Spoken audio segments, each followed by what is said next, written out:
ક્યારે એકલો નથી જતો, તું બોડીગાર્ડ લઈને જાશ. નિખિલ ડોંગાથી તારા બાપાએ ડરે છે ને હવે તું અલ્પેશ કથિરિયાને ચેલેન્જ આપે છે કે આવો ગોંડલ. અલ્પેશ કથિરિયા નહીં, ખાલી એક એનું ફૂટેલું કારતૂસ ને આવી ગયું ને તોય તારે બેડ ઉપર બોડીગાર્ડો રાખવા પડશે.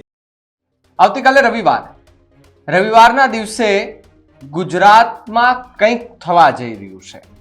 આપ સૌ જાણો છો કે રવિવારના દિવસે ગોંડલની અંદર પાટીદાર સમાજના યુવા નેતાઓ કહી શકીએ અથવા તો એ યુવા આગેવાનો કહી શકીએ, એ લોકો જવાના છે.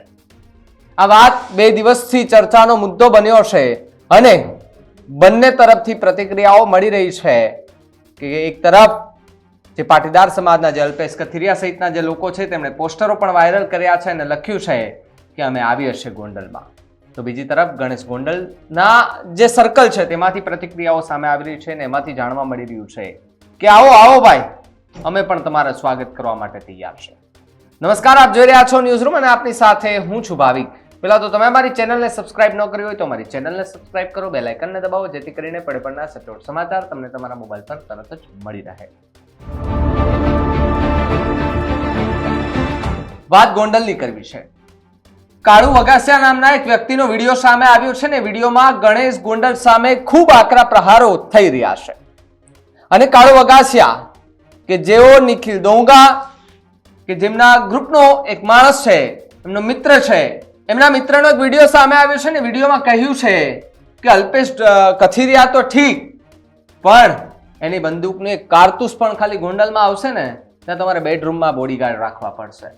કાળુ વગાસિયા નામના એક વ્યક્તિનો વિડીયો સોશિયલ મીડિયા પર વાયરલ થયો છે જેની અંદર ગણેશ ગોંડલ સામે ખૂબ આકરા પ્રહારો થઈ રહ્યા છે અને આકરા પ્રહારો કરતો વિડીયો વાયરલ થતાની સાથે જ ફરી એકવાર ચર્ચાઓ જોર પકડ્યું છે. કારણ કે આવતીકાલે પાટીદાર સમાજના યુવાનો એક ગોંડલમાં જવાના છે, ગામે ગામ ફરવાના છે અને પાટીદાર સમાજમાં એક જાગૃતિ અભિયાન લાવવાનું કામ કરવાના છે. પણ ગોંડલની અંદર શું છે? ગોંડલની અંદર ક્ષત્રિય સમાજ અને પાટીદાર સમાજ બંને એક થઈને રહે છે.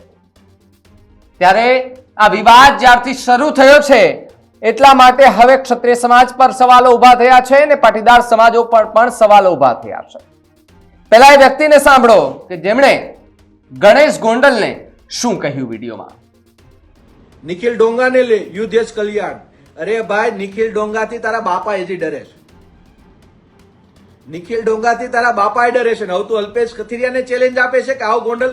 અલ્પેશ કથિરિયા નહીં, ખાલી એક એનું ફૂટેલું કારતૂસ ને આવી ગયું ને તોય તારે બેડ ઉપર બોડીગાર્ડો રાખવા પડશે. તું અત્યારે પેશાબ કરવા જા ને તો બોડીગાર્ડ લઈ જાશો, એ નહીં ભૂલતો. ગણેશ તને ને તો તું ક્યારે એકલો નથી જતો, તું બોડીગાર્ડ લઈને જાશો. અને હજી તું અલ્પેશ કથિરિયાને ગોંડલ બોલાવેશ. એ જો ગોંડલની ધરતી પર આવ્યો ને અથવા એનો માણસ મારી જેવો એનો દોસ્તર મિત્ર પણ કોઈ આવી ગયો ને તો તારા બેડ પર પણ બોડીગાર્ડ પેલા રાખવા પડશે. તારા બેડરૂમ સુધી બોડીગાર્ડ રાખવા પડશે. ગણેશ, બહુ હળવાશથી ના લે આ વસ્તુ. બોલવું સરળ છે, કરવું અઘરું છે. નિખિલ ડોંગાને લે યુદ્ધ કલ્યાણ. અરે ભાઈ, નિખિલ ડોંગાથી તારા બાપા હજી ડરે છે. નિખિલ ડોંગાથી તારા બાપાએ ડરે છે ને હવે તું અલ્પેશ કથિરિયાને ચેલેન્જ આપે છે કે આવો ગોંડલ. અલ્પેશ કથિરિયા નહીં, ખાલી એક એનું ફૂટેલું કારતૂસ ને આવી ગયું ને તોય તારે બેડ ઉપર બોડીગાર્ડો રાખવા પડશે. તું અત્યારે પેશાબ કરવા જા ને તો બોડીગાર્ડ લઈ જાશો, એ નહીં ભૂલતો. ગણેશ તને ને તો તું ક્યારે એકલો નથી જતો, તું બોડીગાર્ડ લઈને જાશો. અને હજી તું અલ્પેશ કથિરિયાને ગોંડલ બોલાવેશ. એ જો ગોંડલની ધરતી પર આવ્યો ને અથવા એનો માણસ મારી જેવો એનો દોસ્તર મિત્ર પણ કોઈ આવી ગયો ને તો તારા બેડ પર પણ બોડીગાર્ડ પેલા રાખવા પડશે. તારા બેડરૂમ સુધી બોડીગાર્ડ રાખવા પડશે. ગણેશ, બહુ હળવાશથી ના લે આ વસ્તુ. બોલવું સરળ છે, કરવું અઘરું છે. તો તમે જેને સાંભળ્યા એ કાળુ વગાસિયા છે અને કાળુ વગાસિયાએ વિડીયો સોશિયલ મીડિયા પર મૂકી અને ગણેશ ગોંડલને કહ્યું છે કે એક કારતૂસ ગોંડલમાં આવી ગઈ ને તો તમારે બેડરૂમમાં પણ બોડીગાર્ડ રાખવા પડશે. સાથે સાથે જયરાજસિંહ જાડેજાનું નામ લીધા વગર એમના પર પણ આકરા પ્રહારો કરવામાં આવી રહ્યા છે. એટલે હવે આવતીકાલે ગણેશ ગોંડલ એ સ્વાગત કરવા માટે પણ તૈયાર છે ને પેલા લોકો એ ગોંડલ જવા માટે પણ કદાચ રવાના થઈ ગયા છે. અને આ વિડીયો સામે આવતાની સાથે જ ફરી એકવાર ચર્ચાએ જોર પકડ્યું છે. કાલે ગોંડલમાં કેવો સૂરજ ઉગશે?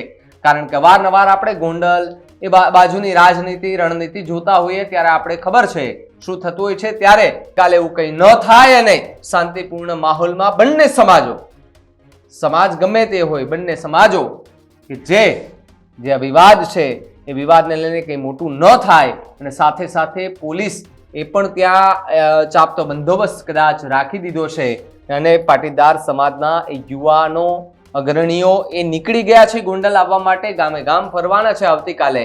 અને આ લગભગ 4-5 દિવસથી વાત ચાલુ છે કારણ કે સુરતની અંદર મીટિંગ મળી હતી પાટીદાર સમાજના આગેવાનોની, યુવાનોની. તેમાં નિર્ણય કરવામાં આવ્યો હતો કે આપણે પણ જવાનું છે. ત્યારબાદ એ મીટિંગ બાદ ગણેશ ગોંડલ કે જેણે ગોંડલ નજીક સુલતાનપુર ગામ આવેલું છે ત્યાં એક રાત્રિ જન આક્રોશ સભા યોજી હતી ને તેમાંથી જે લોકો ગણેશનો વિરોધ કરી રહ્યા હતા, પાટીદાર સમાજના યુવાનો, તેમની સામે ખૂબ મોટા આરોપો લગાવ્યા હતા. તેમાં અલ્પેશ કથિરિયા, જિગીશા પટેલ, અનેક વરુણ પટેલ સહિતના, મેહુલ બોગરા, આ બધાના નામ સાથે હાયના નારા પણ લગાવ્યા હતા અને કહ્યું હતું કે માનું દાવણ આવ્યું હોય તો આવી જાઓ તમે ગોંડલમાં, અમારી ગાડી 24 કલાક ફરતી હોય, ગાડી આડે ન આવતા. એટલે સીધી જેમને ધમકી આપવામાં આવી હતી અને ધમકી આપતાની સાથે જ હવે યુવાનો છે તેમણે નિર્ણય કર્યો હતો કે અમે ગોંડલ જવાના છે અને ગોંડલ જવાની વાત હવે એ સાચી પડી રહી છે અને આવતીકાલે રવિવારે પાટીદાર સમાજના યુવાનો ગોંડલ જવાના છે. આ ગોંડલ જવાની વાતને લઈને તમારું શું માનવું છે કમેન્ટ કરીને ખાસ જણાવજો. જોતા રહેજો ન્યૂઝ રૂમ. નમસ્કાર.